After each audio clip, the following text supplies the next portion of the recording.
Bonjour à tous, bienvenue dans ce live, j'espère que vous allez bien. Aujourd'hui on va parler de reprogrammer son subconscient. Je vous laisse rentrer au fur et à mesure. Bonjour à tous, j'espère que vous allez bien. Pour ce live on va accueillir le thérapeute Jonathan Desjours. Je vous mets le petit lien du professionnel en dessous comme d'habitude. Ceux qui souhaitent le consulter, n'hésitez pas, je peux vous passer soit son lien via message privé, soit vous pouvez le copier-coller du coup. Donc n'hésitez pas. Bonjour à tous, je vous laisse rentrer au fur et à mesure. J'espère donc que vous allez bien. Vous êtes en live sur psychologue.net. Je suis Charlotte Ferrari, la community manager de psychologue.net. Comme toujours, c'est moi qui anime les lives. Jonathan, je te vois, donc ne t'inquiète pas. Je vais bientôt te demander de nous rejoindre dans ce live. J'espère que vous allez tous bien. Si vous avez des questions, n'hésitez pas. Donc sur ce live, reprogrammer son subconscient. Si vous avez des questions, vous avez le petit widget qui est juste en dessous pour poser toutes vos questions.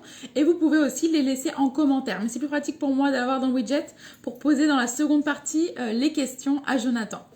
Alors, on va se connecter avec Jonathan tout de suite pour commencer ce live sur reprogrammer son subconscient.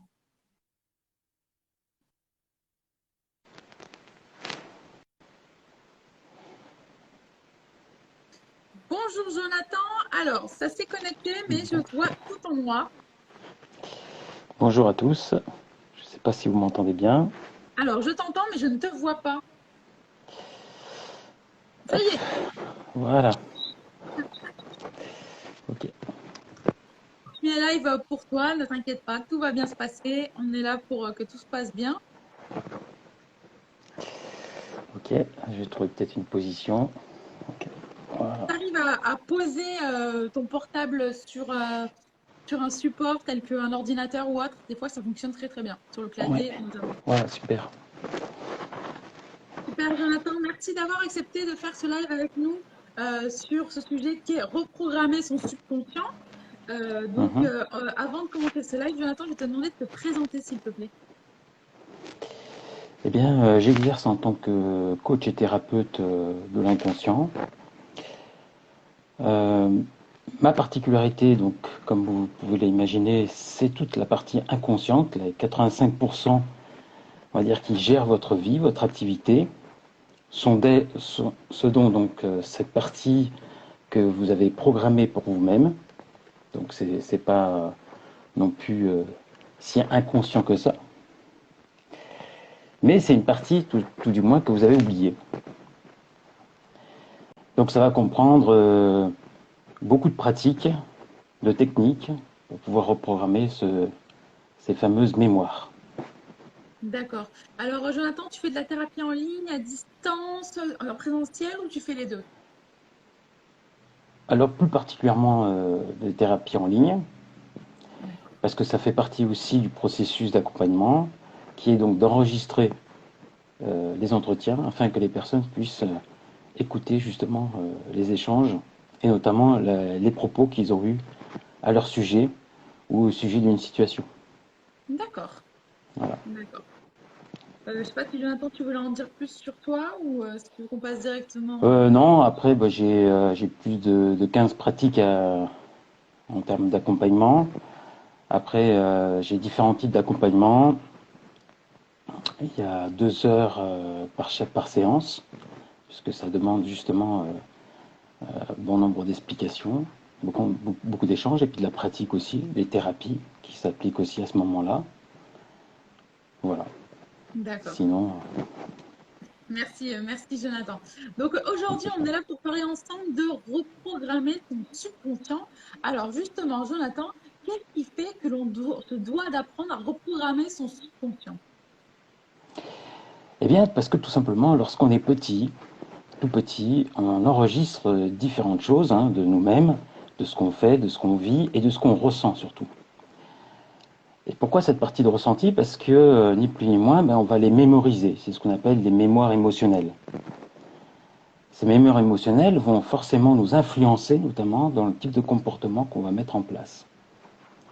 Alors, bon nombre de chercheurs psychologues ont fait des essais sur le sujet et notamment sont arrivés à plusieurs conclusions qu'il y avait 5 grandes blessures.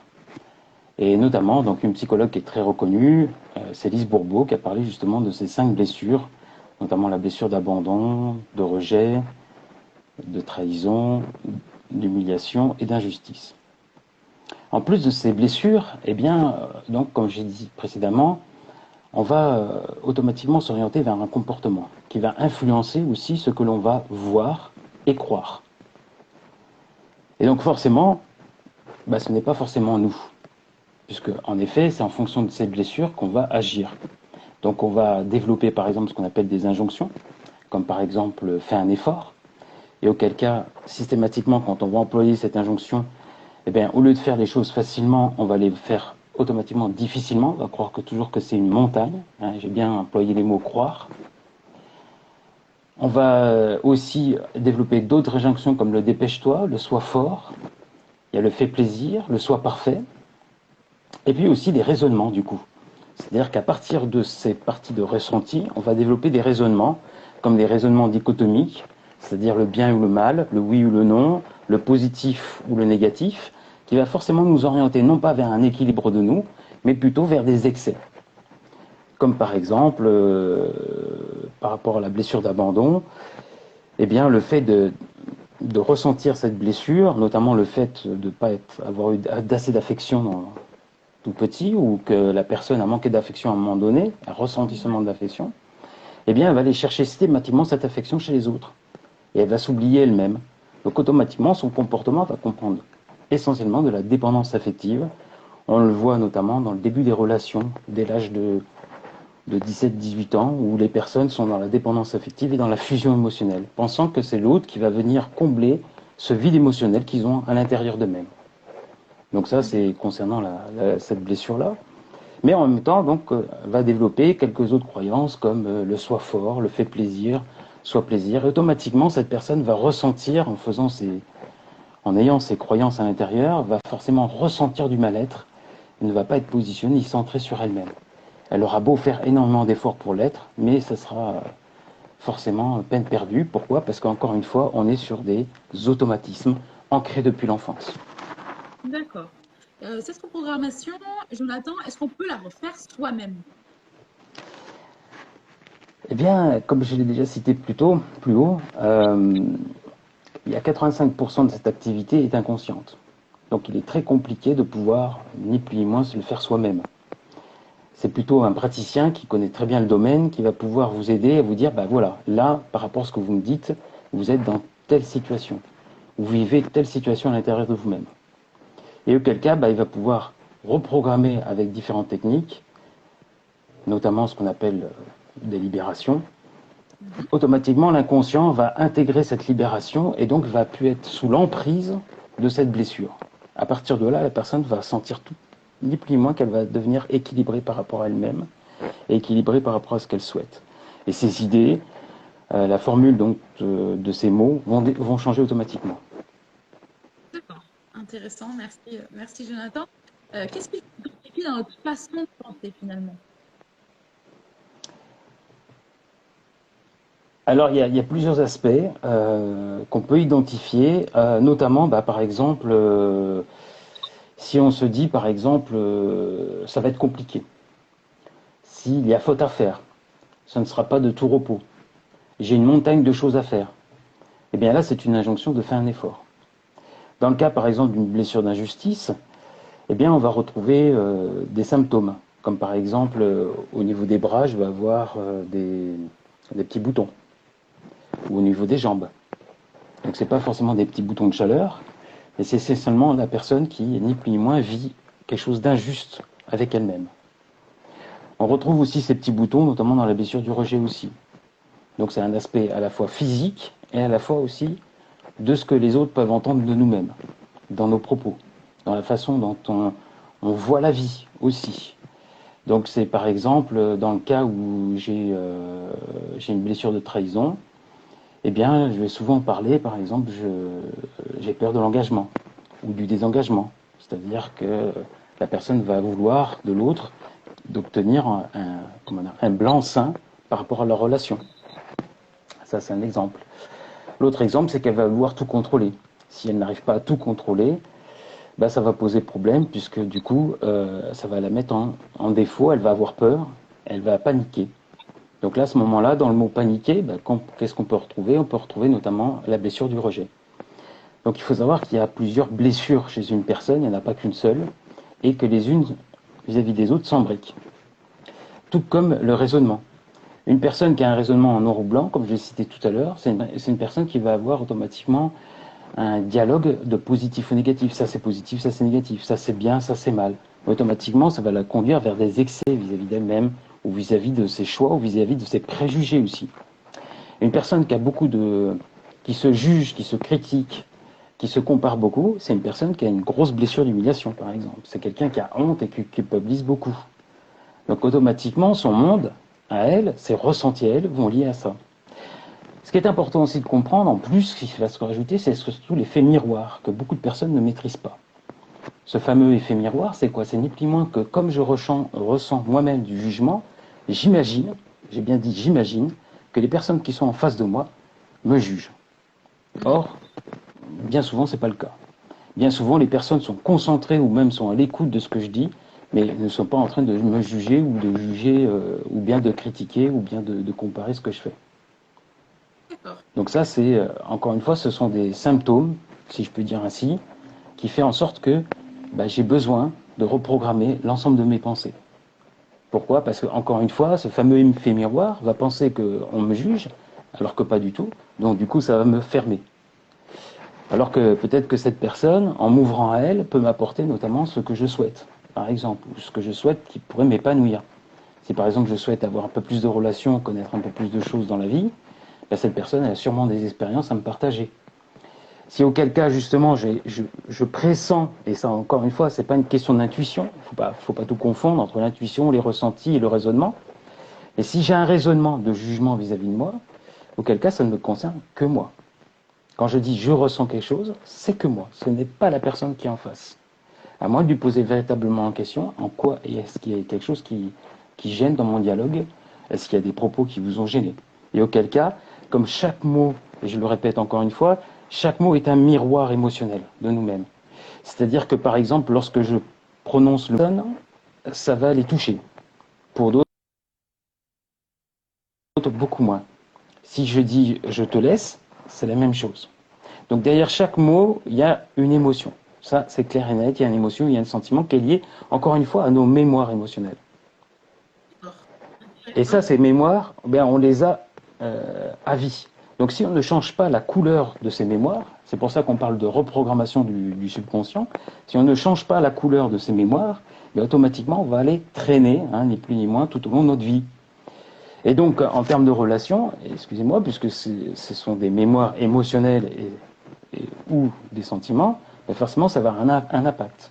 Notamment vis-à-vis d'une personne qui va vous parler de quelque chose, et auquel cas vous allez vous sentir blessé vous-même, alors que la personne ne voulait absolument pas vous blesser. Elle n'a pris que simplement les mots qu'elle avait dans son vocabulaire, qui faisaient image par rapport à ce qu'elle souhaitait vous raconter, mais pas forcément pour vous blesser. Les personnes ne vous blessent pas intentionnellement. C'est inconscient. C'est-à-dire que ce sont les mots qu'elle va proposer, qu'elle va vous donner, qui vont faire miroir dans ce que vous avez comme expérience, comme histoire émotionnelle ou sentimentale.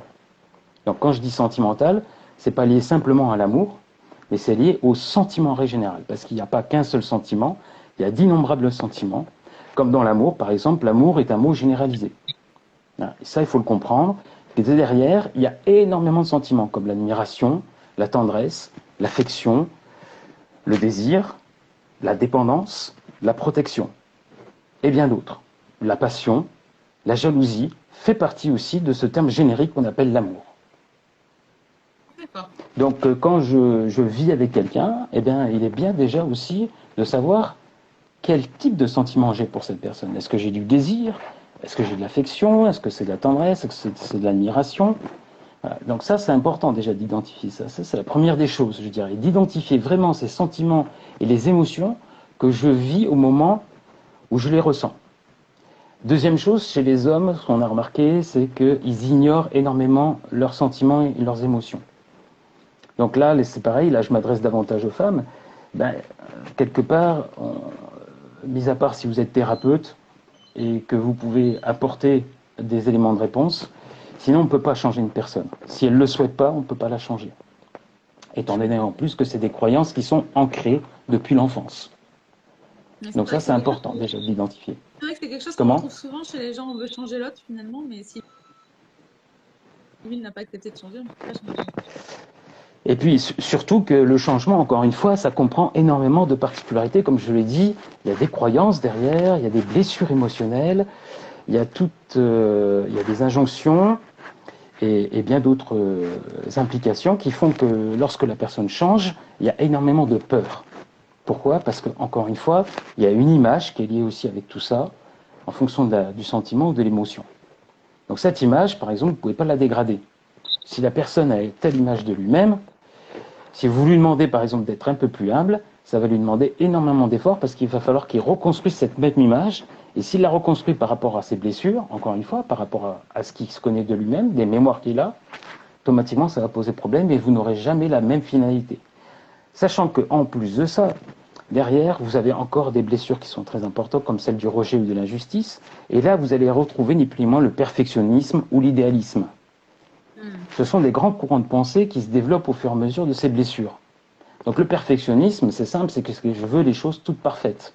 Sauf comme on le sait très bien, le parfait n'existe pas. Pourquoi? Parce qu'encore une fois, tout est lié en fonction de nos perceptions des choses, c'est-à-dire de nos apprentissages, de nos mémoires. Tant qu'à l'idéalisme, eh bien c'est l'imaginaire. Donc c'est vrai que les personnes, du coup, perçoivent de la déception. Il faut comprendre cette déception, que c'est ni plus ni moins le décalage entre ce fameux idéalisme et le réel. Et ce fameux idéalisme et le réel, ben, c'est ni plus ni moins que vous voyez la personne, ni plus ni moins telle qu'elle est, donc ça c'est le réel, vous percevez ni plus ni moins son comportement, et elle vous dit autre chose. Hein, et ça c'est la partie imaginaire, ce qu'on appelle la pensée aussi. La pensée est imaginaire. C'est pas parce que vous pensez aujourd'hui quelque chose qu'automatiquement vous allez agir.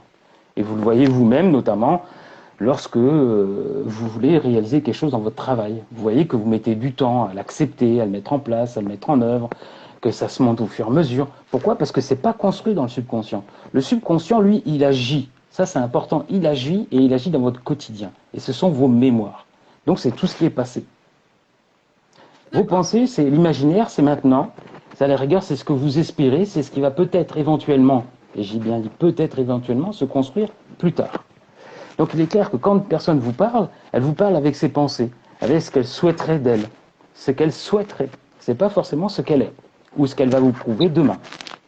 Donc il y a cet espace-temps qui se crée notamment entre je dirais, l'imaginaire et le concret. Et il suffit qu'en plus la personne n'ait pas d'outil vraiment de transformation en elle, auquel cas elle ne pourra pas y arriver.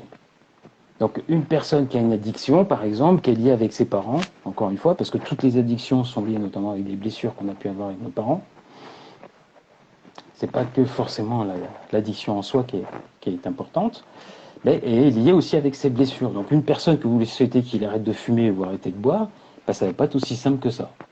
Et puis j'imagine que c'est finalement pour la personne de ne pas arriver à se changer soi-même alors qu'on a le désir. C'est ça, c'est ça. Et donc, si encore en plus, vous rajoutez, comme on dit, de l'huile sur le feu, bien, il est bien clair que malheureusement, cette personne va subir de la culpabilité. Parce qu'elle a envie de vous faire plaisir, mais elle n'y arrive pas. Donc, si en plus vous rajoutez de l'huile sur le feu, on est clair que, bon, ça va être un peu compliqué l'histoire. Donc, il y aura beaucoup de tension. Et auquel cas, quand vous enregistrez des tensions, il faut savoir qu'elles se mémorisent en vous. Intéressant. Eh oui. Tout est mémorisé. Tout est mémorisé. Ça, c'est à chaque instant, chaque seconde, tout est mémorisé. Donc, auquel cas, quand j'ai des difficultés dans quelque chose, je vais retrouver systématiquement la situation. Et j'attire ce que je ressens. Ça, c'est important de bien comprendre ces trois aspects de l'être humain, qu'on appelle ça les lois universelles. J'attire ce que je ressens. C'est pas ce que vous ressentez dans l'immédiateté. C'est ce que vous avez ressenti en tant qu'enfant, et notamment les blessures. Vous attirez ni plus ni moins les blessures que vous avez eues. Donc auquel cas, si vous avez une blessure, par exemple, d'abandon et de rejet, bah, systématiquement, c'est ce que vous allez faire souvent avec votre premier compagnon. C'est-à-dire un coup, vous allez être avec lui, un coup, vous ne l'êtes pas, et ainsi de suite. On le voit souvent, ça se va-et-vient. Vous n'êtes pas sûr. On appelle ça aussi la peur de l'engagement. Alors, c'est pas forcément lié avec la blessure d'injustice. Vous voyez, c'est aussi lié avec ces deux blessures. Tous s'embriquent les uns contre les autres, ou avec les autres. D'accord. Jonathan, il y a déjà beaucoup de questions, donc on va pas passer aux questions parce qu'il nous reste encore une dernière question, mais sache qu'il y a beaucoup de questions utilisateurs. Donc, je vais te poser ta dernière question et après on passe rapidement aux questions utilisateurs parce que c'est très important de leur répondre. Il y avait vraiment beaucoup de questions intéressantes. Tu verras comme quoi ce thème leur plaît beaucoup. Alors justement, Jonathan, quel avantage cela permet dans notre quotidien de reprogrammer le subconscient et notamment la partie inconsciente? Eh bien, le premier, je dirais, effet qui se coule, c'est la partie consciente. C'est-à-dire qu'on est centré ici et maintenant. La plupart des personnes pensent à l'avenir, pensent au passé, auquel cas vous générez énormément de pensées, tout le temps, tout le temps. Ça rumine, vous ruminez aussi des choses qui ne sont pas forcément bonnes pour vous. Ben, dans cette rumination, dans la pensée, il faut bien comprendre qu'il y a deux compositions. Vous avez la fameuse apprentissage, donc l'apprentissage concret comme un lapin, vous avez appris que ça c'était un lapin, mais derrière vous avez aussi l'émotion qui vient avec. Donc lorsque vous avez des blessures émotionnelles qui sont liées avec votre apprentissage, il faut comprendre que tout ce que vous allez vivre n'est.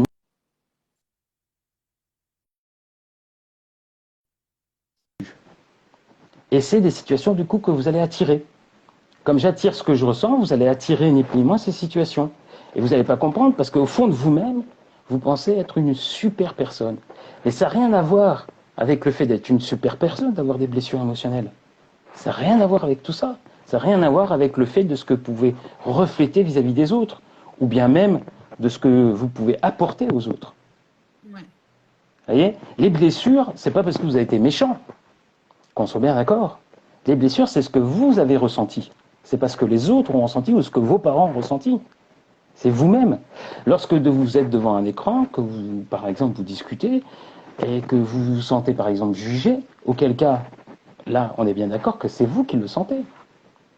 C'est pas celui qui vous regarde ou celui qui vous écoute. Mm. Donc, justement, l'importance de se reprogrammer, eh bien, c'est ça. C'est déjà d'évacuer toute cette partie des mémoires émotionnelles, changer les couleurs. Donc, vous ne changerez pas forcément les souvenirs, mais changer la couleur des souvenirs. C'est-à-dire, au lieu de penser d'un jugement, vous penserez que tout simplement cette personne vous veut du bien, ni plus ni moins. Mais vous verrez automatiquement, comme vous changez le ressenti automatiquement, vous changez aussi votre position, votre aussi ce que vous êtes vous-même vis-à-vis de lui, parce que tout est miroir, notamment vos neurones miroirs qui sont en face. Si vous êtes tendu, dites-vous bien que la personne qui sera en face, qui viendra à vous, sera aussi tendue, alors que si vous êtes détendu, elle aussi, elle sera détendue. Donc ça, c'est aussi cet aspect-là. Et le troisième aspect, c'est que vous n'allez pas revivre toujours les mêmes situations, et des situations de souffrance surtout. Parce que, encore une fois, je le répète, mais tout ce qui est parti de l'ordre, qui est de l'ordre du ressenti, on le vit pas forcément comme de la joie. En dehors de la joie, tout le reste, c'est de la souffrance quand même. Quand on a honte de soi ou de la culpabilité, on se rabaisse. Et notre corps, on le voit. On prend du poids, par exemple, ou bien on prend des rides supplémentaires, ou encore on a les joues qui se creusent. Il y a plein d'aspects qui démontrent comme quoi on a honte de soi ou on culpabilise. Mais il y a encore plus direct, par exemple, il y a tout l'aspect social et argent, par exemple. Comment je peux attirer de l'argent, par exemple, si j'ai honte de moi?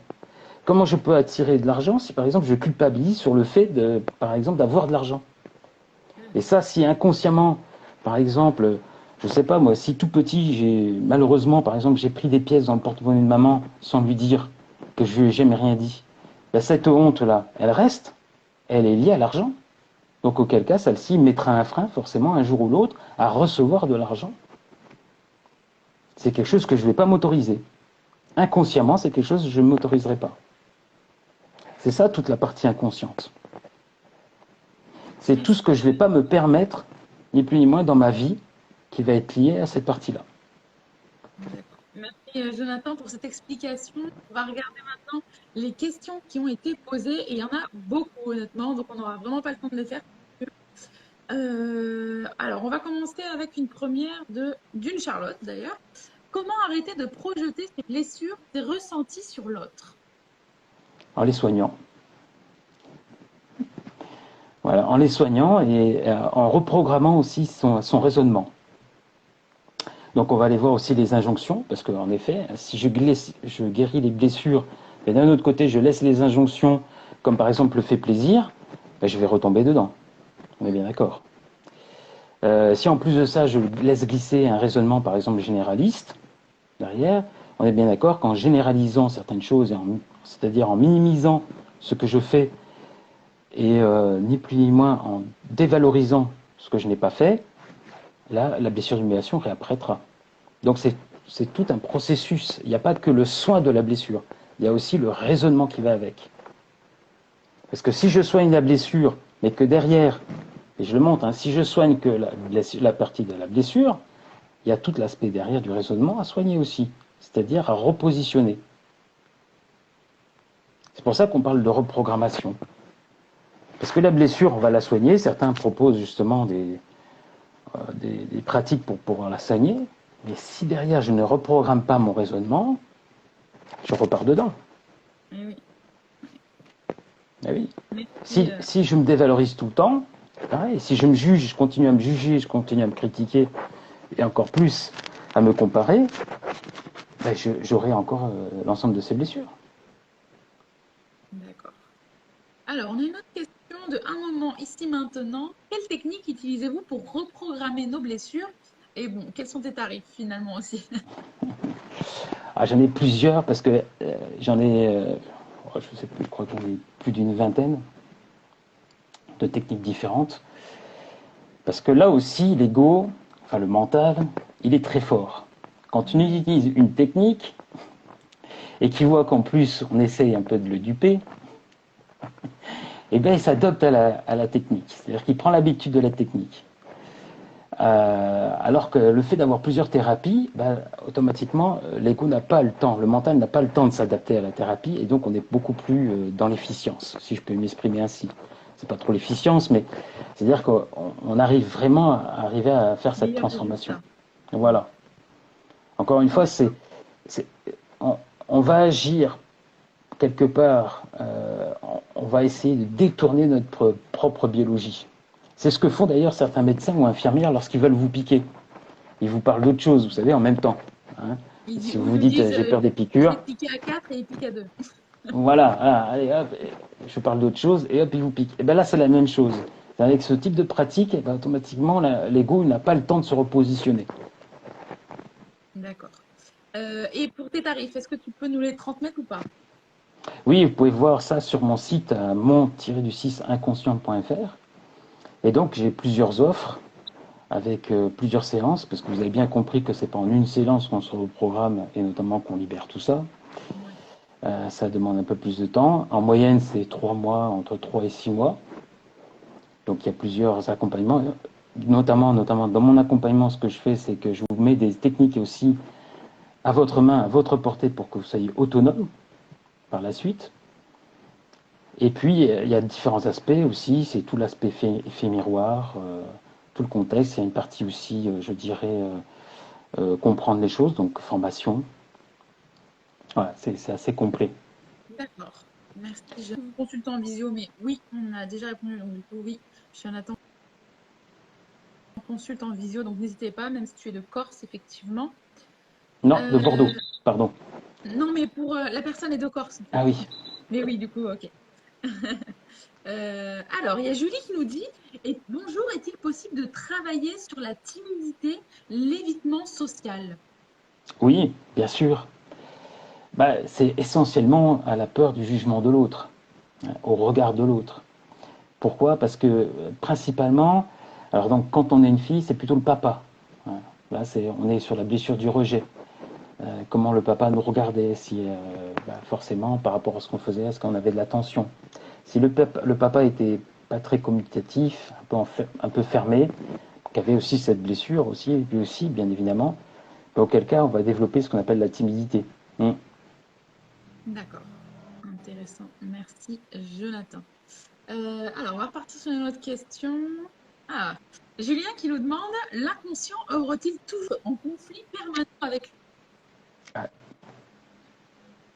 j'ai pas entendu. L'inconscient Pardon, œuvre-t-il excuse-moi, ça a coupé. toujours pour notre bien? Peut-on être en conflit permanent avec lui? Alors, alors, vous voyez, œuvre pour son bien, le mot bien, vous voyez, automatiquement, ça vous met dans une dichotomie.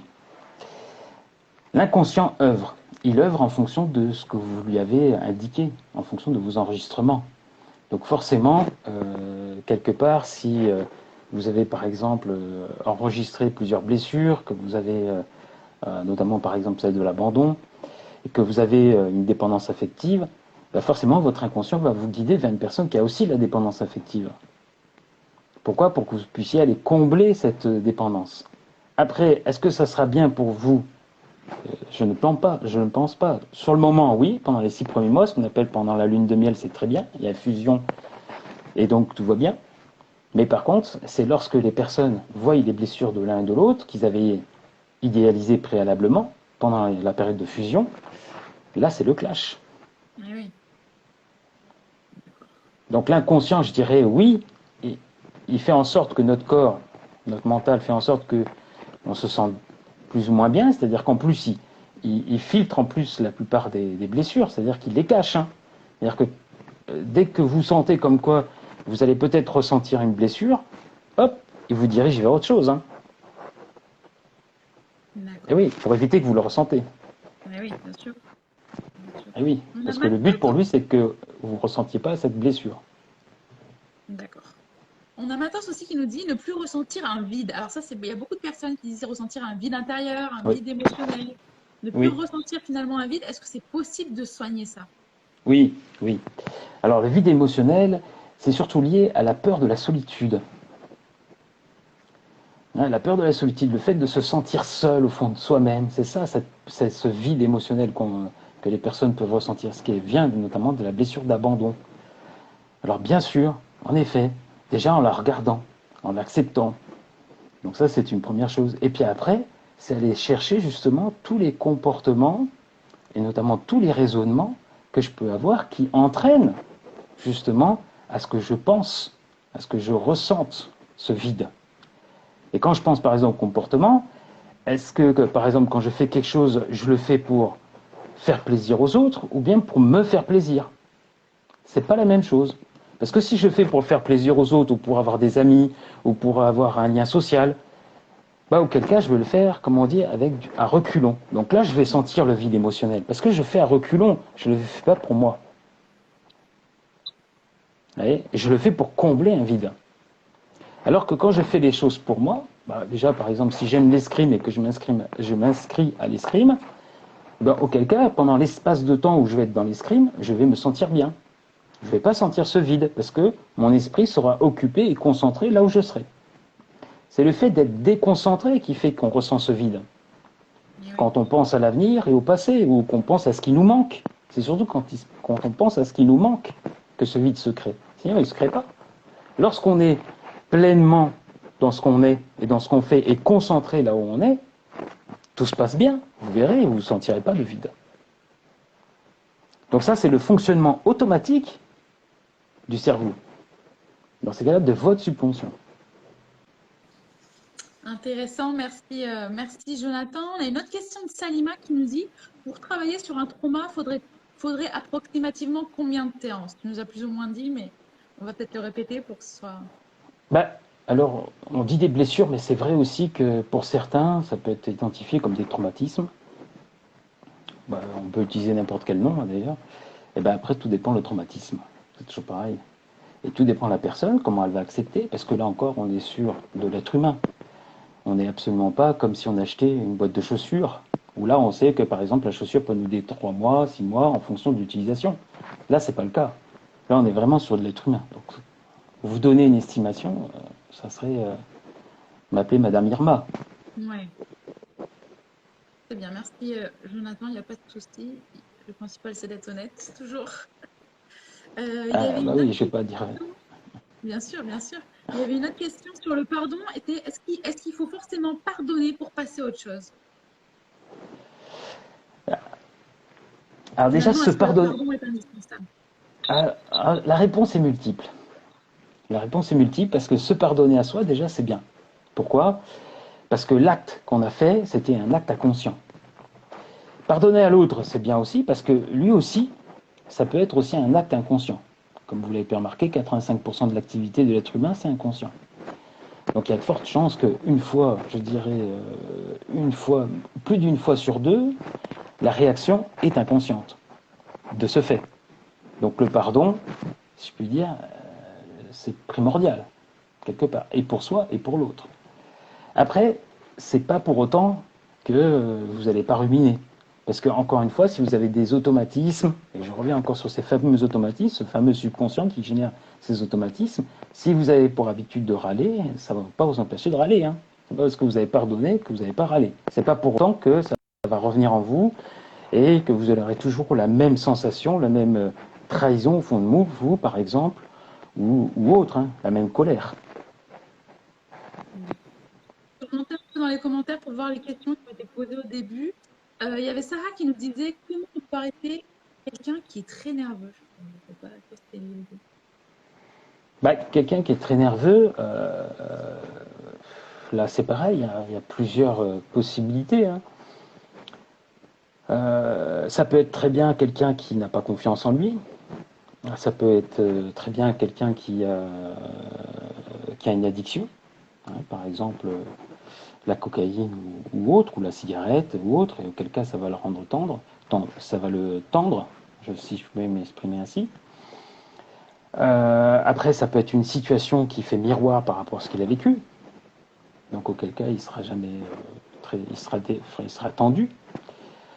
Et puis, suivant ce qu'il a vécu, quelle émotion ça fait refléter? Est-ce que c'est de la colère? Est-ce que c'est de la honte? Est-ce que voilà, il y a plein de questions à se poser à ce moment-là. Et encore toujours déceler, en fait, ni plus ni moins, dépecer la partie émotionnelle et sentimentale, aller chercher vraiment autre chose que la colère, enfin, ou des grands thèmes qu'on connaît. Hein, ça peut être, par exemple, dans l'aspect de la culpabilité, il y a par exemple l'aspect où la personne voulait faire quelque chose et n'a pas osé. Elle peut très bien aussi s'en vouloir par rapport aux actes qu'elle a fait parce que c'est des actes qui sont pas bien. Pourquoi? Parce que ses parents lui ont toujours dit pose la question ou préviens-nous avant de faire quelque chose. Il y a plusieurs étages derrière, il n'y a pas qu'un seul. C'est pour ça que c'est important d'aller déceler justement un peu plus loin, d'aller un peu plus loin dans ce qu'on ressent. D'accord. On a une autre question de Julia aussi qui nous dit pourquoi la cigarette et l'alcool, c'est lié aux parents? Parce que si les personnes se tournent vers quelque chose pour combler un vide, encore une fois, parce qu'il y a plusieurs aspects de combler un vide. Alors que par exemple, la cigarette, on le sait, et le premier aspect, c'est l'aspect social. Pouvoir s'intégrer dans un groupe, éviter d'être seul. Vous voyez, j'ai dit le mot, seul, la solitude. Donc là, c'est une blessure d'abandon. Donc auquel cas, par exemple, si je suis une fille, eh ben, c'est une blessure que j'ai vécue avec mon père. Si je suis un garçon, c'est une blessure que j'ai vécue avec ma mère. Il faut comprendre le rôle des parents. Le parent du même sexe a pour rôle de nous apprendre à nous aimer et à donner de l'amour. Le parent du sexe opposé, lui, nous apprend à nous laisser aimer et à recevoir de l'amour. Nous laisser aimer, ça comprend beaucoup de choses, hein, énormément de choses. Ça ne comprend pas forcément un partenaire. Ça comprend aussi à recevoir les cadeaux de la vie. C'est-à-dire que quand je demande quelque chose à la vie, si je ne le reçois pas, comme il se doit, c'est sûrement que je ne me laisse pas aimer. C'est pour ça que je parle beaucoup du mot aimer. Derrière le mot aimer, c'est un mot très généraliste. Donc, on va chercher en profondeur qu'est-ce qui s'est passé dans mon enfance. Encore une fois, et je le répète souvent ça, quand je dis je t'aime, c'est parce que c'est encore lié à un effet miroir. C'est parce que je m'aime, et donc je vois ce que tu me renvoies comme image, que tu me renvoies, donc on est sur l'effet miroir, j'aime. C'est ça quand je dis je t'aime. C'est parce que moi-même je le ressens. Voyez, et c'est pas lié avec l'autre. C'est-à-dire que son comportement, je l'aime. Ce qu'il est en train de me dire, je l'aime. Voyez, et ce que je ressens, je l'aime. Ça veut dire que je ressens de l'affection pour moi, de la tendresse à ce moment-là. Je m'apaise. Et comme je m'apaise, forcément, je m'aime. Ouais. Donc voilà, c'est ça, comprendre vraiment, déceler exactement qui je suis vraiment en profondeur. Pas regarder la superficie, comme ça en superficiel, ouais, j'ai des ressentis, oui, j'ai de la colère, si, ouais, bon, c'est pas grave, machin, on m'a dit que c'était pas grave, donc il faut que je fasse comme ça. Non, non, non. On va en profondeur des choses, quoi. On va chercher vraiment ce qu'est l'être humain, et l'être humain, bah, il fonctionne seul. Je suis désolé à le dire, mais il fonctionne seul. Ouais. Et tout le reste, tout ce qui est la vie, que vous pouvez dire, donc tout ce que vous pouvez faire n'est qu'une annexe de ce que vous êtes. Quand vous voulez réussir quelque chose, déjà concentrez-vous à 100% sur ce que vous voulez être. Et après, vous verrez que le faire, mais c'est d'une simplicité totale. Mais vous devez vous concentrer à ce que vous voulez être. Le destin ne se situe absolument pas dans ce que vous faites. Je vous le répète, je le répète souvent ça. Il ne se situe pas du tout dans ce que l'on fait, mais dans ce que l'on est. Le destin est dans ce que l'on est. Et ça, je l'affirme, hein. C'est-à-dire, c'est notre environnement qui va déterminer notre destin, parce que, encore une fois, ce sont nos ressentis qui nous guident dans la vie. On agit toujours en fonction de nos ressentis. Notre raisonnement va mettre des barrières, mais ce sont nos ressentis, ce sont nos pulsions qui vont avoir le dernier mot. C'est lui qui va nous pousser à l'action. Si je ressens de la solitude, auquel cas, à un moment donné, je vais sortir de chez moi, je vais aller voir des gens, je vais faire en sorte de... Voilà. Pourquoi? Parce que c'est cette pulsion qui va avoir le dernier mot.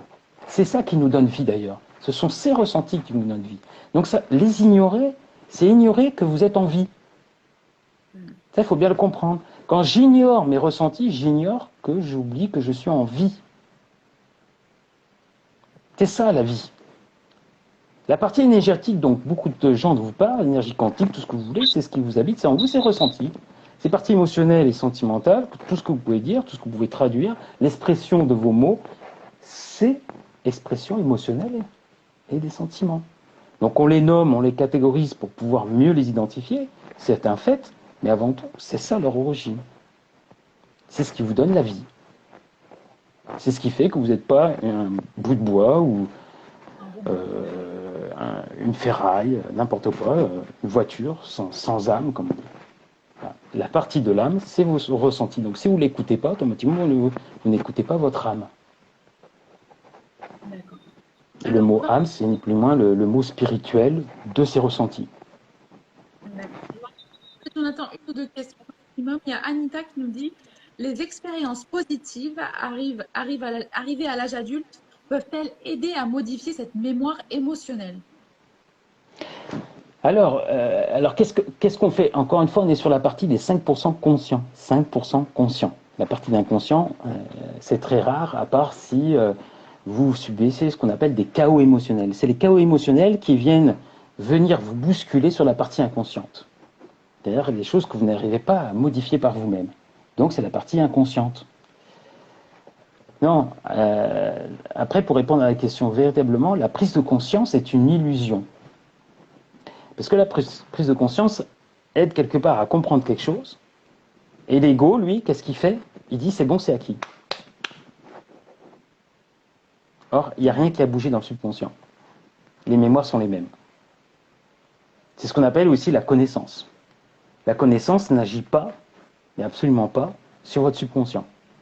C'est pour ça que vous avez beaucoup de conférenciers et beaucoup de personnes qui les écoutent, ils disent « Ah, fais ce que je te dis, mais fais pas ce que je fais ». On entend souvent dire. Cette phrase est souvent dite, hein, fais ce que je te dis, mais fais pas ce que je fais. Et on le voit notamment avec des conférenciers, parce qu'on les voit par exemple dire des choses, et puis finalement on les voit agir autrement. Et c'est ce décalage qu'il y a entre cette partie consciente et inconsciente, et surtout la partie du subconscient qui lui agit sur les mémoires, donc ce que vous avez mémorisé auparavant, et encore une fois, par rapport à la pensée. Et vous ne faites que renforcer tout au long de l'âge adulte vos blessures émotionnelles, vos injonctions. Vous ne faites que les renforcer. Pourquoi? Parce que c'est elles-mêmes qui vous tournent vers cette direction. Votre ego ne souhaite pas ressentir cette blessure, donc il prend l'opposé. Et lui va chercher un bénéfice. Et vous allez renforcer jusqu'au moment donné où vous allez vivre un chaos. Un chaos, c'est quoi? C'est plusieurs peut-être ruptures, ça va être plusieurs licenciements. Et là, vous vous dites, il y a quelque chose. Et puis en plus, vous allez souffrir intérieurement, c'est-à-dire que mal de dos, des maladies et tout autre, hein, parce que ça entraîne forcément des maladies. Comme par exemple dans l'abandon, vous allez retrouver des maladies en HIT, donc créatite, glycémie, des choses comme ça. D'accord. Alors, Jonathan, on va faire une dernière question. En tout cas, merci pour tes réponses toujours très complètes. On va faire une dernière question. Comment éviter des décisions extrêmes quand on réagit en fonction de ses blessures? Finalement, comment se raisonner?